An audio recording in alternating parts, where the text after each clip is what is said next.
Salut tout le monde et bienvenue dans Nostalgie Story. Depuis que je présente cette émission, il y a de plus en plus de personnes qui me demandent quel est mon dessin animé préféré, quel est le dessin animé qui a le plus bercé mon enfance. Et à ces questions-là, je peux très rarement répondre, parce que j'ai regardé énormément de dessins animés étant petit, et même aujourd'hui, je regarde encore ne pas manquer. Ce qui fait que choisir un seul dessin animé, c'est quasiment impossible.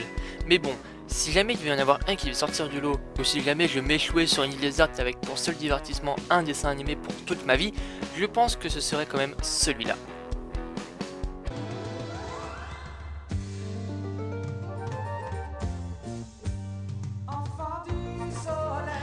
Tu parcours la terre, le ciel, cherche dans le chemin, c'est ta vie, c'est ton destin.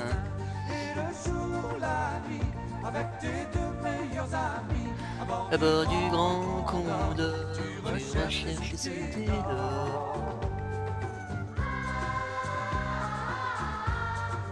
Ah, les mystérieuses cités d'or, le dessin animé, le générique, mais ça fait partie de mes dessins animés préférés et le fait de pouvoir vous en reparler dans ce Nostalgie Story, mais ça me fait vraiment plaisir. J'ai toujours adoré l'époque espagnole de la conquête de l'Amérique avec la route de l'Eldorado. Rajoutez à ça une pincée de pirate et vous faites de moi l'homme le plus heureux du monde pour un dessin animé, pour un jeu ou même pour un film. Mais bon, là je divague. Revenons aux mystérieuses cités d'or et parlons de ce magnifique dessin animé. Le XVIe siècle. Des quatre coins de l'Europe, de gigantesques voiliers partent à la conquête du nouveau monde.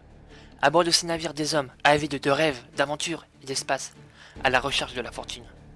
Qui n'a jamais rêvé de ces mondes souterrains, de ces mers lointaines, peuplées de légendes, ou d'une richesse soudaine qui se conquérait au détour d'un chemin de la cordillère des Andes? Qui n'a jamais souhaité voir le soleil souverain guider ses pas, au cœur du pays Inca, vers la richesse et l'histoire des mystérieuses cités d'or? Si ces mots sont aussi connus et familiers pour beaucoup de francophones, c'est bien parce qu'ils introduisaient les mystérieuses cités d'or, un dessin animé diffusé pour la première fois en France sur Antenne 2 à partir du 28 septembre 1983. Ce dessin animé, issu d'une production franco-japonaise, a été financé par NHK, une chaîne publique nippone, et RTL, Radio-Télévision Luxembourg, et réalisé par MK Productions, le studio Pierrot et DIC. Le scénario des Mystérieuses Cités d'Or, inspiré du roman La Route de l'Or de Scott O'Donnell, effectue une lente progression de la réalité vers la pure science-fiction en 39 épisodes de 28 minutes. Elle raconte l'histoire d'Esteban, un jeune garçon de 12 ans qui apprend qu'un mystérieux marin espagnol du nom de Mendoza lui a sauvé la vie en mer alors qu'il était bébé. L'homme en tient pour preuve une partie du mystérieux pendentif que porte l'enfant. À la mort de son tuteur, Esteban décide de suivre Mendoza à la recherche des légendaires Cités d'Or et s'embarque alors pour le Nouveau Monde, sur la trace de ses origines et de son père. Au cours de ce voyage, il fait la connaissance de deux autres enfants, Zia, une jeune Inca, et Tao, le dernier descendant d'une civilisation extrêmement évoluée, le peuple de Mu. Chacun a un but différent. Esteban souhaite retrouver son père et son identité, Zia cherche également son père, tandis que Tao espère découvrir l'héritage de son peuple. Malgré que ces trois quêtes soient différentes, elles convergent cependant toutes vers les mystérieuses cités d'or. Celle-ci les conduira à la découverte de lieux légendaires, tels que les hauts plateaux des Andes ou le lac Titicaca, où ils feront de nombreuses rencontres plus ou moins heureuses.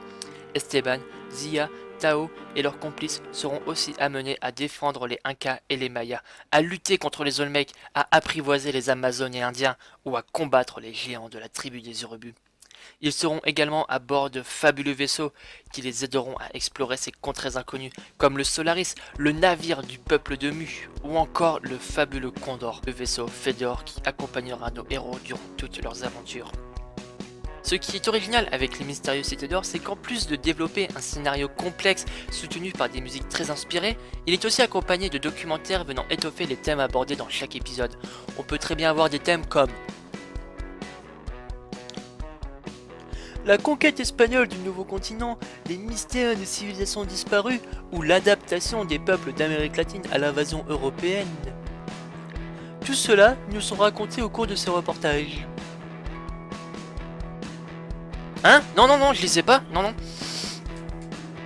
De vous à moi, pour vous parler des Mystérieuses Cités d'Or, c'est vraiment un dessin animé que j'ai apprécié, que j'ai adoré regarder. C'était ma soeur qui me l'avait fait découvrir quand j'étais assez petit et j'ai tout de suite accroché. Je trouvais vraiment le scénario vraiment génial, et puis le Condor je le trouvais juste magnifique, j'adorais le voir voler dans le ciel, ou même voir Mendoza et tout se débrouiller pour combattre les Espagnols et tout ça. J'ai vraiment trouvé vraiment accrochant les dessins animés. Le seul truc peut-être qui me faisait tiquer, c'est que Pedro, voilà. Pedro avait une tête de singe, ce qui, pour moi, avait une tête qui faisait rire. Alors lui qui avait une tête de singe et Sancho qui bégayait, alors je fais mais ce duo est vraiment pas mal, est vraiment accrocheur. Et puis Mendoza, je savais pas s'il était méchant ou gentil, donc je me disais il faut que je regarde pour savoir vraiment le but de ce personnage, qui fait que j'ai regardé le dessin animé en boucle, jusqu'à pouvoir voir la fin un peu plus tard, parce que quand j'étais petit j'avais que quelques volumes de cassette et du coup il n'y avait pas l'aventure en entière, et quand je l'ai pu la regarder en entière j'étais vraiment content et surpris de voir comment ça se finissait. Je me suis dit mais ce dessin animé est juste génial.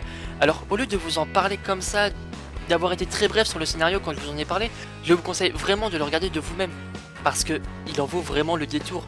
Je sais même pas qu'est-ce que je pourrais vous mettre comme point négatif sur le dessin animé, parce que pour moi il y en a quasiment pas. Bon, je sais que c'est pas forcément le meilleur des avis et que vu que moi j'adore le dessin animé, je peux très difficilement en dire du mal, mais non, je ne vois pas forcément de point négatif. Ah mais si, je suis bête. Eh oui, il a une saison 2. N'allez pas la regarder, c'est l'enfer. Enfin bref, c'est sur ces belles paroles que se termine cet épisode de Nostalgie Story. J'espère qu'il vous a plu. Vous pouvez toujours liker la vidéo, la partager ou même la commenter. Et si jamais vous ne l'avez pas fait, abonnez-vous à la chaîne. Et j'ai un dernier petit message pour toi qui regarde cette vidéo. Si jamais tu te prends vraiment des années dans la gueule en écoutant ce générique, que tu commences à te sentir vieux et que tu te demandes où est passée ton enfance et que tu te dis que tu vieillis trop vite, ne t'inquiète pas. Si tu gardes toujours ton enfance en toi, tu ne deviendras jamais plus vieux. C'était Ambriste pour Nostalgie Story, à la prochaine.